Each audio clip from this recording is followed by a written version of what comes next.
Soft claps can't wake anybody. It is 3:30 in the morning right now. But again, like I said, Coach Colin Media, we are so back. Tulsi Gabbard's hearing was epic. I am bringing you an information dump, all the highlights from her hearing. And you know it's Tulsi, so it's going to be amazing. Let's start off right from the beginning as people were lining up to see Tulsi. Hi,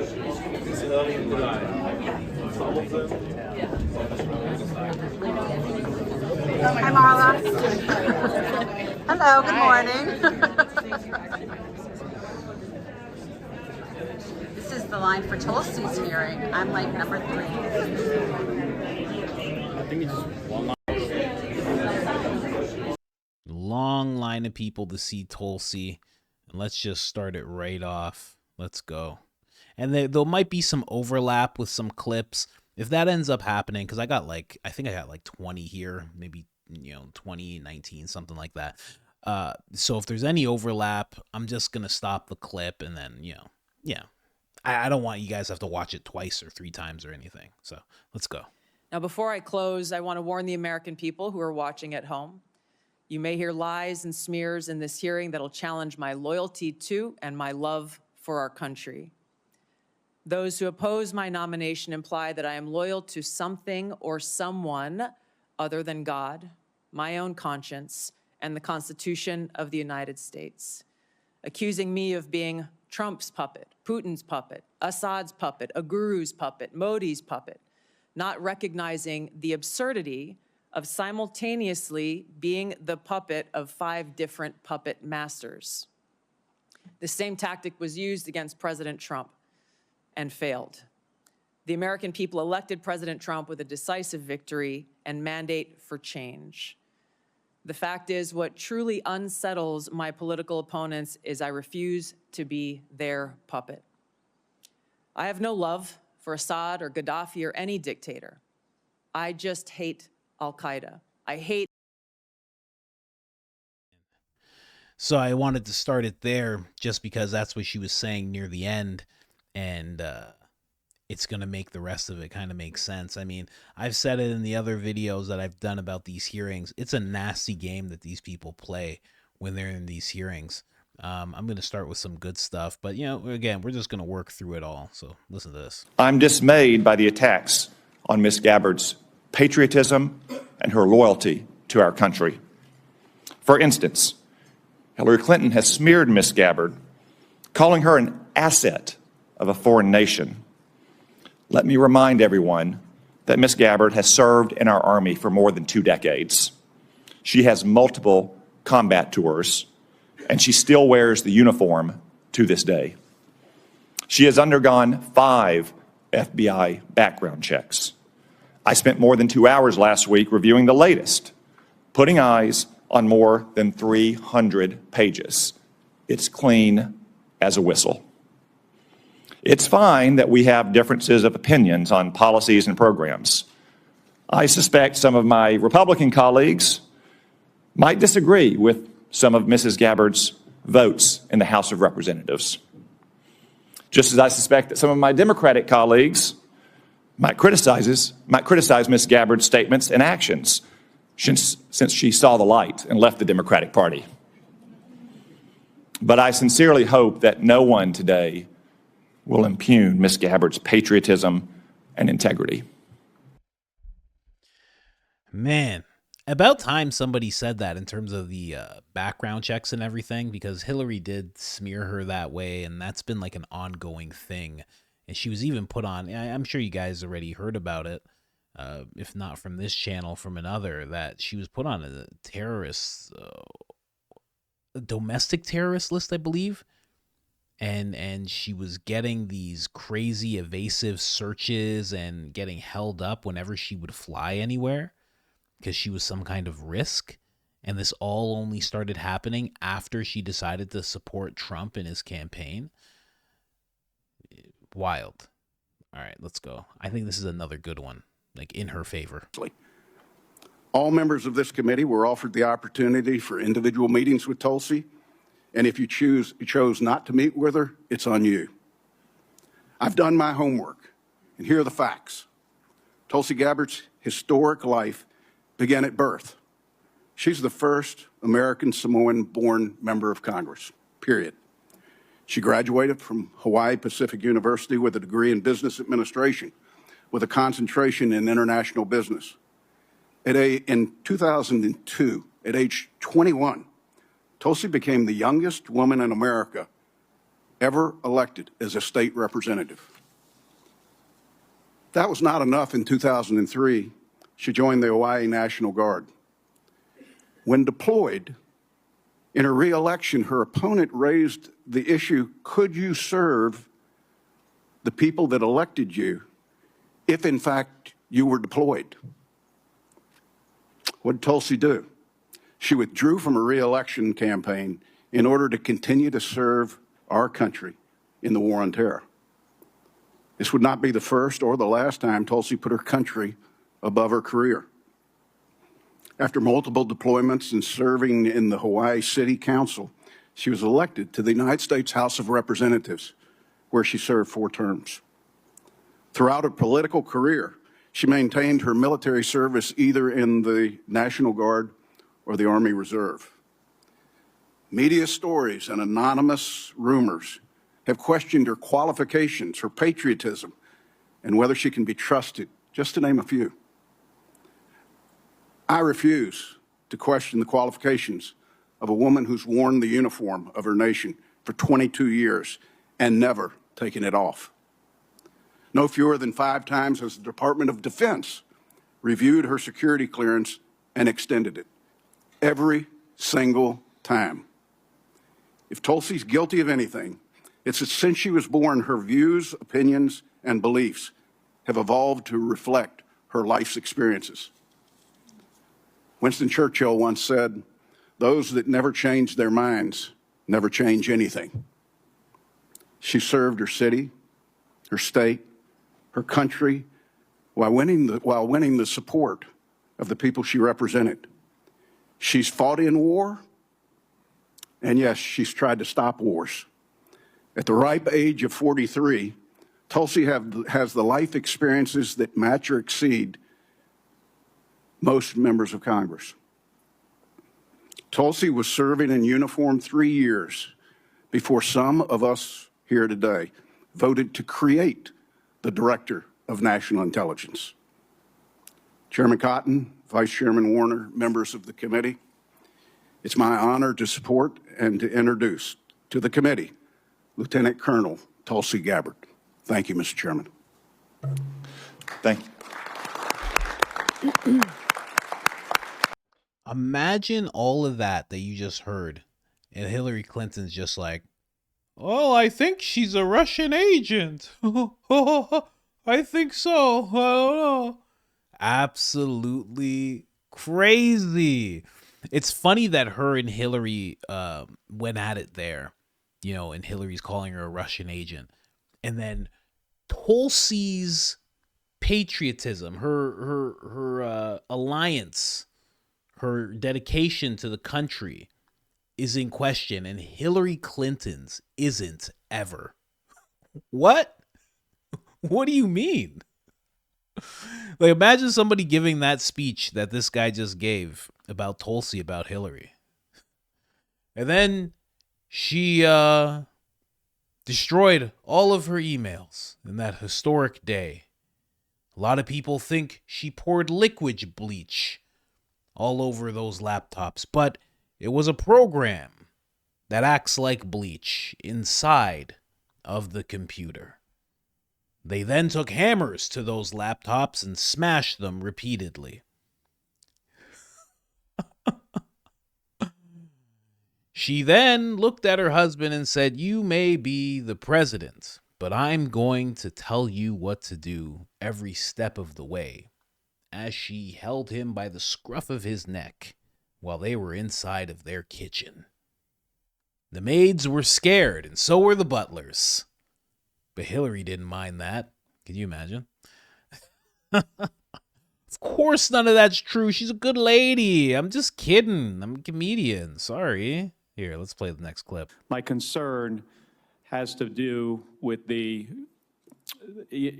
tendency to repeat Russian and Syrian, and even in some cases, I think we'll get into in the closed session, Iranian information, and to discount what comes from our intelligence community. Senator, every American deserves to know that people in our own government were providing support to our sworn enemy, al-Qaeda. That should not be acceptable by anyone. My concern has to do with the tendency to repeat Russian and Syrian, and even in some cases, I think we'll get into in the closed session, Iranian information, and to discount what comes from our intelligence community. Senator, every American deserves to know that people in our own government were providing support to our sworn enemy, al-Qaeda. That should not be acceptable by anyone. That right there is why they don't want her in that position. As soon as she said that, they're probably like, get her out, get her out, get her out of here. Who let her in here? What is wrong with Donald Trump? I don't understand. Are there no pictures of him at the island? He didn't go. What? I thought we all had to go. I went to that island. I did unspeakable things on that island. He didn't have to go. What? He was banging supermodels without having to go to the island? Oh my God. And they were of age. Oh. This is no good. Have any of his nominees been to the island? No? Oh my God. What are we going to do with these people? All right, let's play another clip. Colonel Gabbard, when Russia was denying us use of chemical weapons, they accused the U.S. of supporting terrorists. This is a line that Putin used frequently during the Syrian civil war as he supported Assad. Syrian officials made similar comments. They did it repeatedly. They did it in public. They did it at the United Nations. In 2016, you gave an interview in which you said, and this is a quote, "The U.S. is providing direct and indirect support to terrorist groups in order to overthrow the Syrian government." And in 2019, on the Democratic presidential debate stage, you said of President Trump, this is a quote, "This current president is continuing to betray us. We were supposed to be going after al-Qaeda, but over years now, not only have we not gone after al-Qaeda, our president is supporting al-Qaeda." So I'm interested to hear, what was your goal in saying these things? And did you consider, before saying them, the motives of Iran and Russia, what their motives might have been before making these claims? Senator, as someone who enlisted in the military specifically because of al-Qaeda's terrorist attack on 9/11 and committing myself and my life to doing what I could to defeat these terrorists, it was shocking and a betrayal to me and every person who was killed on 9/11, their families and my brothers and sisters in uniform. When, as a member of Congress, I learned about President Obama's dual programs that he had begun really to overthrow the regime of Syria, and being willing to, through the CIA's Timber Sycamore program that has now been made public, of working with and arming and equipping al-Qaeda in an effort to overthrow that regime, starting yet another regime change war in the Middle East. DOD train and equip program, again, begun under President Obama, is widely been known, looked at, and studied, that ultimately resulted in over $500 million being used to train who they called moderate rebels, but were actually fighters working with and aligned with al-Qaeda's affiliate on the ground in Syria, all to move forward with their regime change and not acknowledging what was obvious at the time and what has unfortunately borne true, which was that a regime change war in Syria, much like the regime change wars in Iraq, the toppling of Gaddafi and Mubarak, while these are all dictators, would likely result in the rise of Islamist extremists like al-Qaeda taking power. I shed no tears for the fall of the Assad regime, But today we have an Islamist extremist who is now in charge of Syria, as I said, who danced on the streets to celebrate the 9/11 attack, who ruled over Idlib with an Islamist extremist governance, and who has already begun to persecute and kill and arrest religious minorities like Christians in Syria. I understand. Why that should be acceptable to anyone is beyond me. It shouldn't is be. certainly And not I in our understand, and interests. I appreciate your answer, and thank you. My concern has to do with the tendency to repeat Russian and Syrian, and even in some cases, I think we'll get into in the closed session, Iranian information, and to discount what comes from our intelligence community. Senator, every American deserves to know that people in our own government were providing support to our sworn enemy, al-Qaeda. That should not be acceptable by anyone. Thank you. Tulsi Gabbard. You know, she's not somebody, she's a lot like RFK. She's not somebody who's going to go on the attack. She's not going to get angry. She's not going to get flustered. None of that's going to happen. And I hope nobody gets like that with her, because she really doesn't deserve it. But I am hoping for the day where Trump rubs off on her just a little bit and she starts going in on people, because she has the ammo to do it. She has the ability to do it. She's clean on her side. So I would love to see her take a couple swings at people. You know what I mean? But that's not going to happen in this hearing. Senator, as someone who enlisted in the military specifically because of al-Qaeda's terrorist attack on 9/11 and committing myself and my life to doing what I could to defeat these terrorists, it was shocking and a betrayal to me and every person who was killed on 9/11, their families and my brothers and sisters in uniform, when as a member of Congress, I learned about President Obama's dual programs that he had begun really to overthrow the regime of Syria, and being willing to, through the CIA's Timber Sycamore program that has now been made public, of working with and arming and equipping al-Qaeda in an effort to overthrow that regime, starting yet another regime change war in the Middle East. DOD train and equip program, again, begun under President Obama, is widely been known, looked at, and studied, that ultimately resulted in over $500 million being used to train who they called moderate rebels, but were actually fighters working with and aligned with al-Qaeda's affiliate on the ground in Syria, all to move forward with their regime change and not acknowledging what was obvious at the time and what has unfortunately borne true, which was that a regime change war in Syria, much like the regime change wars in Iraq, the toppling of Gaddafi and Mubarak, while these are all dictators, would likely result in the rise of Islamist extremists like al-Qaeda, Islamist extremists. So I know there was some overlap there, but I just wanted to hear that again. So that's what Obama did. Obama was really bad, huh? You know, he was legit bad, but I don't know. Like he was just really bad. It's odd how bad he was and how good people try to make him look.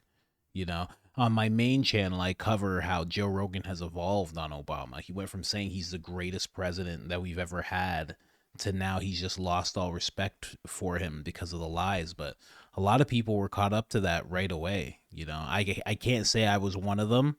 I wasn't caught up. You know, I had a friend, my friend Hank. You guys will see him. He'll be on the show weekly. And he kind of led me to that. He was like, hey, like, this guy sucks. He's the worst. And this was years ago. This is like while he was president still. Anyway, let's get to the next clip. Here are just a few other examples. The American people elected Donald Trump as their president not once but twice. And yet the FBI and intelligence agencies were politicized by his opponents to undermine his presidency and falsely portray him as a puppet of Putin. Title I of FISA was used illegally to obtain a warrant to spy on Trump campaign advisor Carter Page, using a Clinton campaign-funded false dossier as their so-called evidence.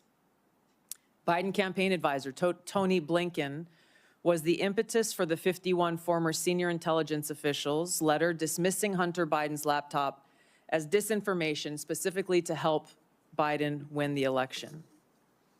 Former DNI James Clapper lied to this committee in 2013, denying the existence of programs that facilitated the mass collection of millions of Americans' phone and internet records, yet was never held accountable. Under John Brennan's leadership, the CIA abused its power to spy on Congress, to dodge oversight, lied about doing it until he was caught, and yet has never been held responsible. Under Biden, the FBI abused its power for political reasons to try to surveil Catholics who attend traditional Latin Mass, labeling them as quote-unquote radical traditionalist Catholics. Personally, just 24 hours after I criticized Kamala Harris and her nomination, I was placed on a secret domestic terror watch list called Quiet Skies. Sadly, there are more examples. The bottom line is this must end. Wow. Calmly just calling out everything. This is amazing. Yeah, I love how most of the highlights are Tulsi and not the people flipping out. You know, it's usually Democrats and they're like, you answer my question. Will you say Donald Trump has small hands and that he has weird hair? Will you commit to saying that right now? And she'll be like, well, oh, you won't answer the question. Can I have more time to yell at her, please? Before I close, I want to warn the American people who are watching at home. You may hear lies and smears in this hearing that'll challenge my loyalty. All right, that's more overlap. Is this another one? This is the same one. This is Libs of TikTok. Before I close. Yeah. So we skip over the overlap, people. Chuck Schumer admitted a few years ago, quote, you take on the intelligence community, they have 6 ways from Sunday at getting back at you. For too long, faulty, inadequate, or weaponized intelligence have led to costly failures and the undermining of our national security and God-given freedoms enshrined in the Constitution. The most obvious example of one of these failures is our invasion of Iraq based upon a total fabrication or complete failure of intelligence. This disastrous decision led to the deaths of tens of thousands of American soldiers, millions of people in the Middle East, mass migration, destabilization, and undermining of the security and stability of our European allies, the rise of ISIS, strengthening of Al-Qaeda and other Islamist jihadist groups, and strengthening Iran. Here are just a few other examples. The American people elected Donald Trump as their president not once but twice, and yet the FBI and intelligence agencies were politicized by his opponents to undermine his presidency and falsely portray him as a puppet of Putin. Title I of FISA was used illegally to obtain a warrant to spy on Trump campaign advisor Carter Page, using a Clinton campaign-funded false dossier as their so-called evidence. Biden campaign advisor Tony Blinken was the impetus for the 51 former senior intelligence officials' letter dismissing Hunter Biden's laptop as disinformation specifically to help Biden win the election.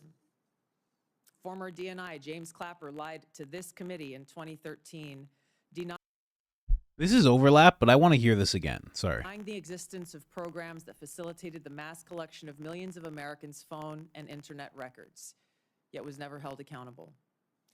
Under John Brennan's leadership, the CIA abused its power to spy on Congress, to dodge oversight, lied about doing it until he was caught, and yet has never been held responsible. Under Biden, the FBI abused its power for political reasons to try to surveil Catholics who attend traditional Latin Mass, labeling them as quote-unquote radical traditionalist Catholics. Wow. That's wild. Very, very wild. And then again, no, Siri, I'm not talking to you. Be quiet. And then nobody held accountable. You know, that's the one thing that everybody wants. And it's funny because, you know, the other side, they're pushing back and they keep framing it as revenge. Is Trump going to take revenge? Will you commit to not taking revenge? Will you commit with not helping him take revenge? And, you know, I brought this up on the main channel. I was talking about one of the videos, and it's, you know, people are looking more at this as, you know, the American people. They're looking more at justice rather than revenge. And it's not really about Trump at the end of the day. They make it seem like it's about Trump, but it's about the American people getting lied to and, you know, the things that they pay for being used against them and being used in ways that they did not want. And, you know, there was a time where you could trust these factions, that they were doing what was right for the country. And it's clear that that's just not real anymore. Like, not even close. How great would she... Gorgeous, by the way. No? Am I tripping out? Yeah. How great would it be to have her in that position and have Kash Patel as the FBI director? It seems like there would be some real change if that happened. RFK too. Just amazing by President Trump. Amazing picks. This is just a quick little breaking news about the DC crash site. Will President Trump be going to the site there? Do you have a plan to go visit the site or meet with any of the I have a first plan responders? to visit, not the site, because you tell me, what's the site? The water? Or to meet with Want the me to go first swimming? responders?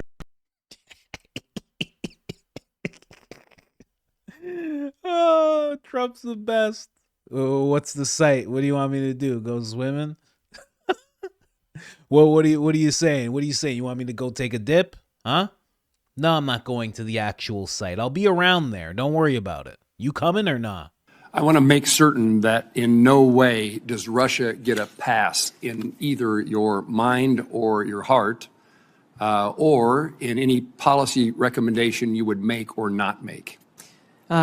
Senator, I'm offended by the question because my sole focus, commitment, and responsibility is about our own nation, our own security, and the interests of the American people.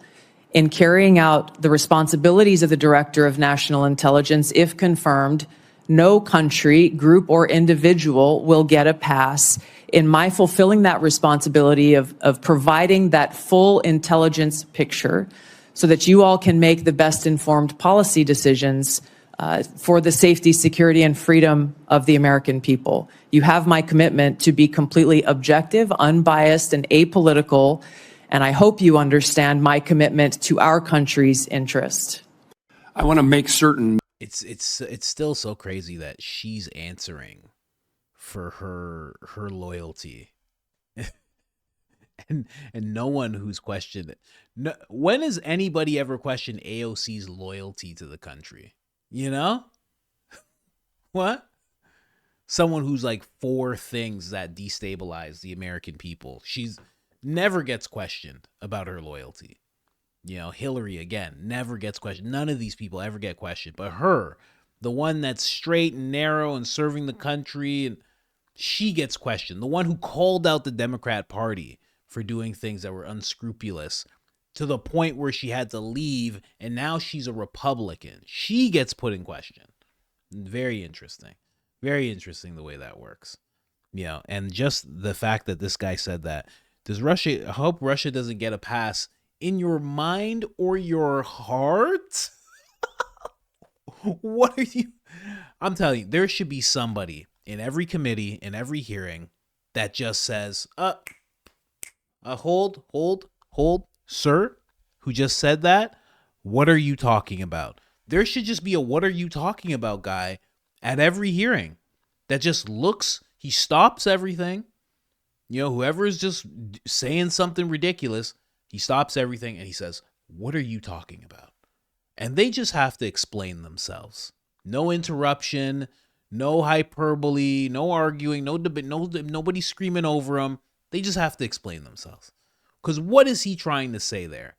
Is he just outright just trying to say, like, I know that you love Russia. I know you love Russia, you and Trump, you colluders. I wish he said that. That would have been more respectful. To be like, hey, listen, you colluder. Okay, they're talking about Edward Snowden. Do you still think Edward Snowden is brave? Mr. Vice Chairman, Edward Snowden broke the law. I do not agree with or support with all of the information and intelligence that he released, nor the way in which he did it. There would have been opportunities for him to come to you on this committee or seek out the IG to release that information. The fact is, he also, even as he broke the law, released information that exposed egregious, illegal, and unconstitutional programs that are happening within our government. Excuse me, Mr. that Gabbard. led to serious reforms that Congress undertook. Chairman, we got 5 minutes. So I take your answer, and these are your quotes: brave, please join my bipartisan legislation calling for charges to be dropped against him. Do you disagree that legislation was not appropriate? Do you believe he is brave or not? Yeah, Back those words? once again, Senator, Edward Snowden broke the law. He Ms. Gabbard, also I'm not released talking- information we agree that Edward Snowden that broke the exposed law. the United States Asking you a government's question whether illegal your programs. legislation and your words are still your beliefs. Yes or no, please? I'm making myself very clear. Edward Ma'am. Snowden broke the law. He released information about the United All right, States ma'am, government's I've got other issues to illegal raise. activities. Ma'am, If I may just finish my thoughts, Senator. In this role that I've been nominated for, if confirmed as Director of National Intelligence, I will be responsible for protecting our nation's secrets, and I have 4 immediate steps ask for that I additional would time, take to Chairman. prevent another Snowden-like leak. Ma'am, That Tulsi knows how to play that Democrat game pretty well. She was just like, I'm just gonna say it again. And I'm going to talk while you're trying to yell over me. I'm going to finish the sentence. Oh, she knows how to play that game. Because that's the game they play in these hearings. Every single time the Democrats they have this, it's like a Pierce Morgan panel. It's so wild the way they operate. And they act, I mean, I've said it before. You're going to hear me say it in other videos too. They act like they're doing it for the American people. They act like they're fighting for the citizens. And they're not. They're not. They're fighting for their own interests completely. And of course Snowden's brave. And yeah, pardon him already. The fact that he hasn't been pardoned is crazy. Like, enough. Enough. He broke the law, I get it, but he broke the law. Like, you know, she's saying he broke the law, and he also exposed some egregious things. That, I don't know, I think that should cancel it out. Because how else was he going to do it?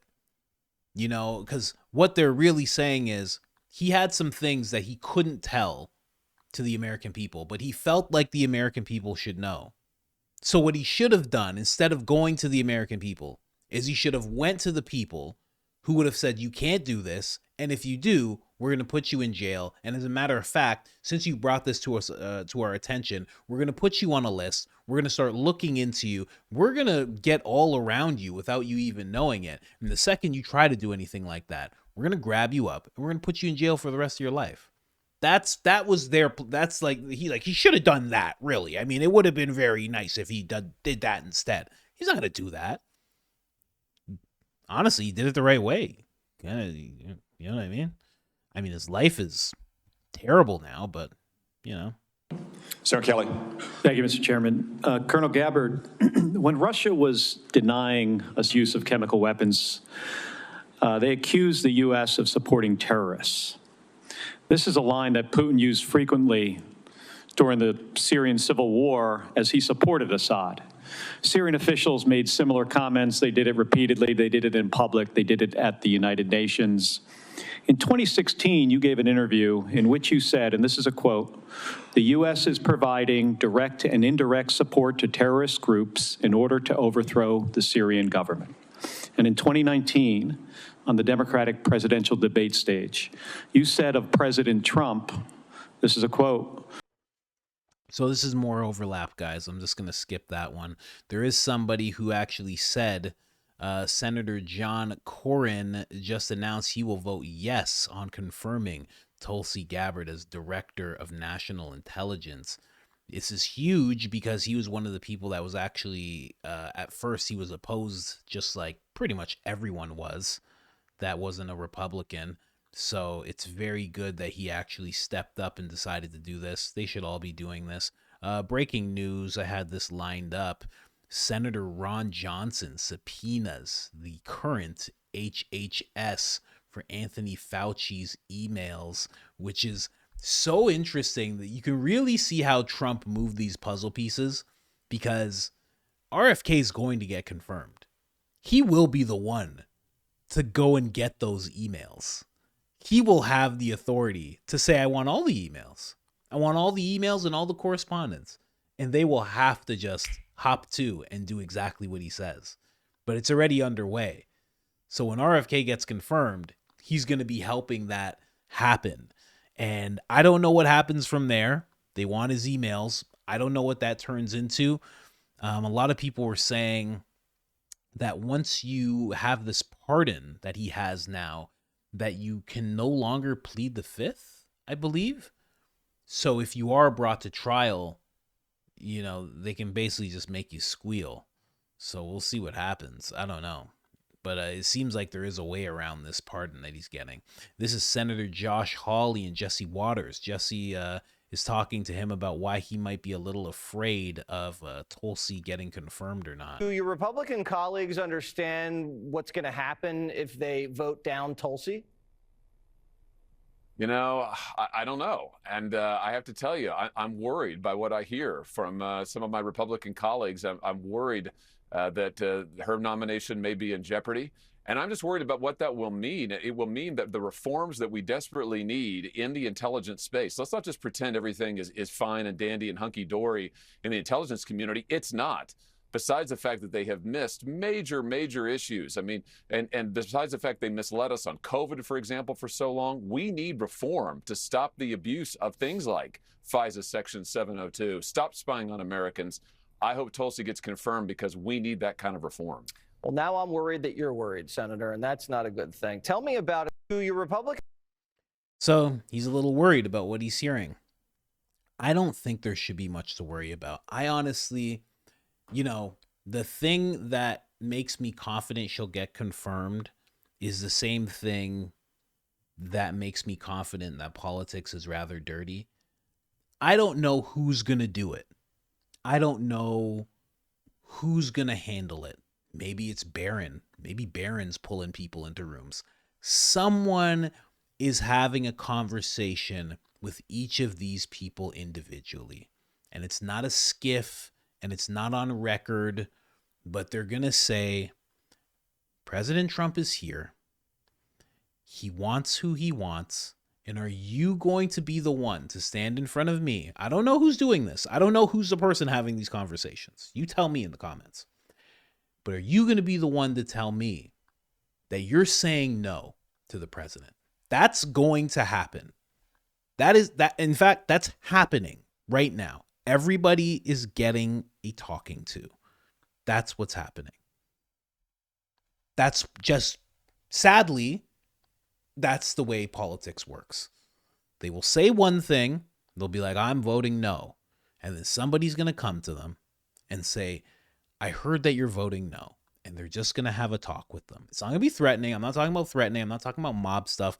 I'm talking about just the president knows that you're the person that's making it so he doesn't get what he wants.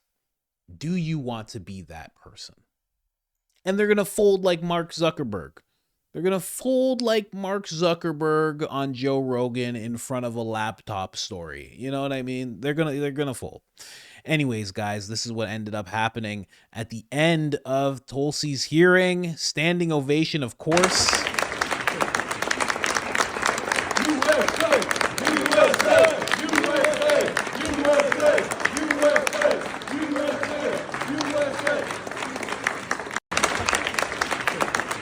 I gotta say, it wasn't like the other hearings where people were badgering her. Of course, they were badgering her and everything, but it was not the same type of thing. You know, Benny Johnson at the end there saying she is an absolute vibe.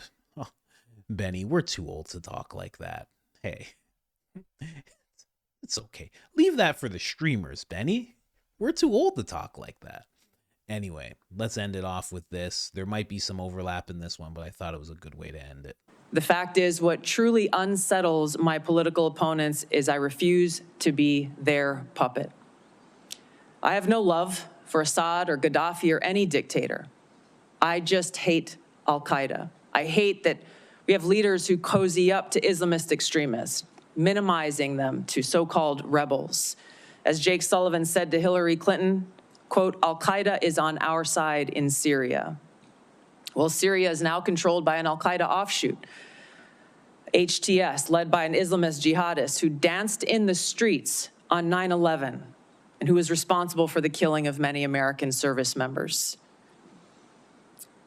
Democrat senators in the past resorted to anti-Christian bigotry against some of President Trump's judicial nominees like Amy Coney Barrett and Brian Boucher. I condemn those actions as a Democrat in Congress at the time, as religious bigotry must be thoroughly condemned by all of us, no matter the religion. Unfortunately, there are some Democrat senators who still don't understand the principle of freedom of religion and Article 6 of the Constitution. Quote, no religious test shall ever be required as a qualification to any office or public trust under the United States. Unfortunately, they're once again using the religious bigotry card, but this time trying to foment religious bigotry against Hindus and Hinduism. If anyone is sincerely interested in knowing more about my own personal spiritual path of Hinduism, I welcome you to go to my account on X, where I'll share more on this topic. If confirmed as Director of National Intelligence, I will continue to live by the oath that I have sworn at least 8 times in my life, both in uniform and as a member of Congress. I will support and defend our God-given freedoms enshrined in the Constitution of the United States against all enemies, foreign and domestic, and I will bear true faith and allegiance to the same. Thank you very much for your time. I look forward to your questions. Tulsi Gabbard, ladies and gentlemen, that is it. I am predicting she gets confirmed. There is someone in a dark suit right now. You know, Elon probably sent in one of the lizard people from the Illuminati committee that he's a part of to handle this whole thing. Don't worry, it's all good. And yeah, I think she's going to be confirmed. I think that's going to be, like, right now it's 4 a.m., January 31st. I think we'll know by 12 p.m. I think her, RFK, and I think Kash Patel will be the last one to be announced. That's what I think is going to happen. Anyways, like, subscribe, turn on the notifications, helps the channel tremendously. We are back. Lots of videos coming. I'm out.